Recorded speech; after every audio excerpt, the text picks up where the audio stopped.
Homem é a medida de todas as coisas, daquelas que são enquanto são, daquelas que não são enquanto não são. Hoje vamos falar sobre os sofistas.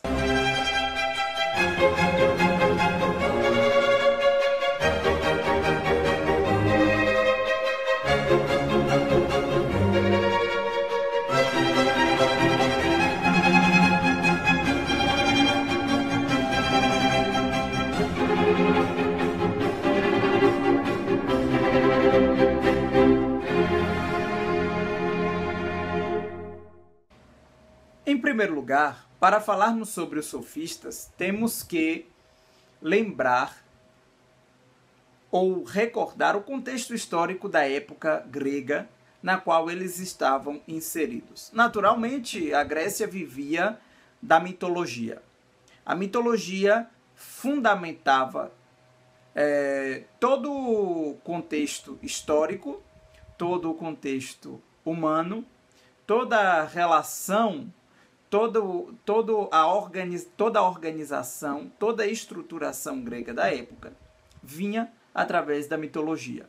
Então, por exemplo, Poseidon, o deus dos mares. Se há algum maremoto, se há algum tsunami, foi porque Poseidon estava revoltado, porque algo fizeram a ele. O deus tal irritou Poseidon. Ou então, nós tínhamos os Cíclopes, nós tínhamos Zeus, o Cronos. Cronos era o pai de Zeus, é o deus do tempo que devorava todos os seus filhos, mas Zeus conseguiu se salvar e ir para o Olimpo, de onde governava todos os deuses. Essa era a realidade grega da época. A vida pública, a vida histórica, política da Grécia era fundamentada absolutamente, digamos assim, nas questões mitológicas, né? na dimensão mitológica. Então, haviam os deuses gregos, os deuses da mitologia grega, né? Que posteriormente também foram associados ou foram trazidos para o contexto, foram ocidentalizados, digamos assim, no contexto da mitologia romana. Então havia poderíamos fazer essa associação, embora nós saibamos que os gregos são povos muito mais antigos que os romanos. Mas muito bem. Em primeiro lugar, como compreender então como nasceram os sofistas? Os sofistas nasceram a partir dessa insatisfação com a questão mitológica grega. Porque eles diziam, puxa vida, não é possível que os deuses tenham criado isso tudo. Não é possível que o mundo existiu porque o tempo existiu, ou o mundo existiu porque o Deus tal foi ter uma relação e o seu pênis então caiu e fecundou e gerou vida. Isso não satisfazia os sofistas, sabe? Isso para eles era balela. Então eles disseram o seguinte: nós vamos procurar o princípio do universo. O que é que principiou o universo? Alguma coisa tem que ter tido. E qual era este elemento fundamental que havia gerado todas as coisas, que havia feito com que todas as coisas existissem? Então, eles disseram, vamos dar a este nome o título de Arqué. Arqué seria, portanto, este elemento que gerou todos os outros elementos, que motivou toda a existência do mundo. Da physis. A physis é a natureza. Então, o que acontece? Os filósofos gregos pré-socráticos, ou sofistas, para alguns podem ser considerados filósofos, para outros apenas pensadores, começaram a investigar. E desde Heráclito, que defendia que tudo vinha do fogo, passando por Anaximandro, que defendia que tudo vinha do infinito e que, portanto, o princípio da arqué, da natureza, é o infinito. Até chegar a Tales de Mileto, que defendia que todas as coisas provêm da água. Por quê? Porque a água está nos seres vivos. A água está em tudo aquilo que fazemos. A água é necessária para a produção agrícola. A água é necessária para a nossa sobrevivência. A água está na natureza através dos mares e através dos rios. Então havia água em tudo. Como é que o princípio não seria água? Mas Pitágoras vai um pouco mais além e não se contenta com elementos naturais como fogo e água, ou como o infinito de Anaximandro, e vai dizer: tudo vem dos números. Tudo existe por causa dos números. O mundo é números. Então, cada filósofo pré-socrático, cada filósofo sofista, tinha uma ideia acerca da arqué, um elemento acerca da arqué. E aí, os sofistas começam essa busca, a perquerir. Os sofistas eram homens que eram nômades, portanto eles transitavam em toda a Grécia, né? Eles não estavam apenas em um lugar, mas onde eles tivessem uma quantidade boa de alunos, porque eles eram professores, eles ensinavam.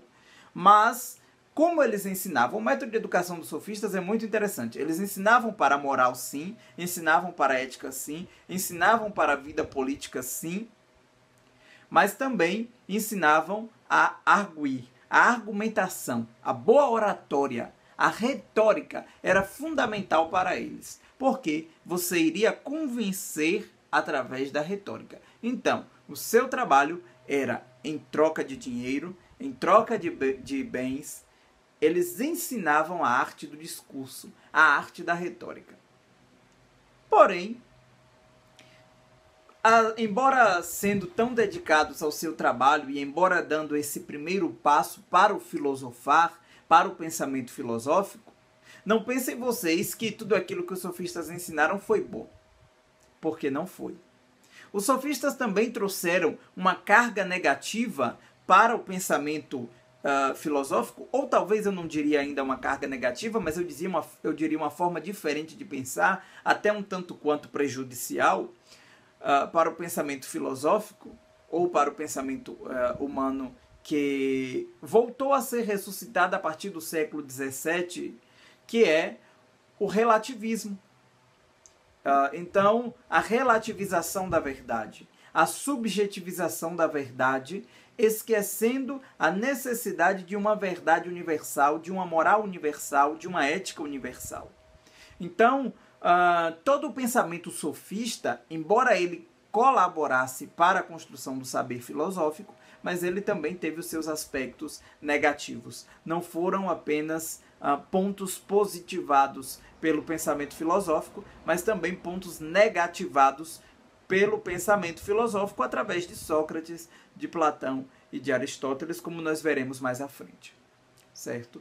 A propósito, vale lembrar que os sofistas também trouxeram a ideia de antropocentrismo, ou seja, aquilo que nós entendemos por homem no centro de tudo. O homem no centro de tudo. Foi uma ideia que foi legada, digamos assim, à história pelo próprio filósofo Protágoras, quando ele dizia a frase que eu citei no início do nosso vídeo: o homem é a medida de todas as coisas, daquelas que são enquanto são, daquelas que não são enquanto não são. Por quê? Porque isso significa dizer que tudo existe a partir do homem, que tudo converge para o homem e que o homem pode fazer o que ele bem entender. Se o homem é a medida de todas as coisas, ele não pode ser medido por ninguém. Quem pode medir? Aquele que mede tudo.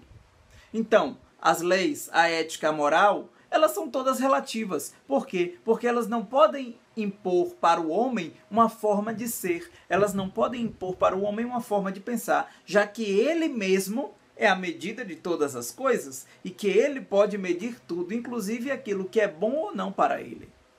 é importante a gente traçar esses paralelos entre o pensamento sofista e o pensamento filosófico atual, que favorece absurdamente essa ideia de relativização da verdade em detrimento da autossuficiência e do individualismo. Agora, os sofistas também legaram o conceito de beleza, o belo. O que nós entendemos por belo em Platão e Aristóteles, nós veremos mais adiante. Nós queremos saber hoje o que é o belo para os sofistas. A beleza para os sofistas, ela estava essencialmente no elemento externo. Os sofistas não pensavam a essência do homem. Os sofistas viam que o homem era vontade, que o homem era querer, que o homem era sua escolha. Mas a profundidade, a consciência de maturação da essência do ser ainda não havia sido elevada aos parâmetros que posteriormente viria a ser com Platão e Sócrates e Aristóteles. Então, para os sofistas, a beleza estava na casca, no externo, não na essência. E aí, nós podemos pegar até um exemplo crasso de beleza para sofistas e de beleza para Sócrates. Por quê? Porque os sofistas vão pegar um exemplo, a colher de pau. E ali eles vão dizer, mas esta colher de pau é feia. Eles vão analisar os elementos, ele vai levá-la para um estudante, ele vai levá-la para um médico, ele vai levá-la para um profissional de uma outra área, e ele não vai ver beleza nenhuma ali. Mas Sócrates vai dizer, leve esta colher de pau para uma cozinheira, para aquela que tem a arte de preparar o alimento, para aquela que tem a arte de cozinhar, delicadamente, cuidadosamente ela pega, olha aquela colher de pau e vê nela a beleza não pelo seu elemento externo, mas pela sua utilidade. Então a beleza é mais do que externalização do ser, ela é a essência do ser, ela está dentro do indivíduo, ela está dentro do homem. Essa ideia foi, obviamente, levada até os pontos mais avançados pelo antropocentrismo, que o antropocentrismo justamente é responsável por limitar a consciência do indivíduo a esse aspecto de que ele pode definir a beleza, de que ele pode definir a essência, a aparência das coisas, de que ele pode dizer aquilo que é justo ou não, que é ético ou não, que é moral ou não, e a partir daí levar isso a um juízo universal ou regulamentar a verdade a partir desses princípios. Nós hoje falamos de Protágoras, que foi este indivíduo, este sofista, que, digamos, deu o pontapé para o antropocentrismo quando definiu, quando limitou ou quando colocou o homem como a essência de todas as coisas, ou seja, como a essência de tudo aquilo quanto existe no universo.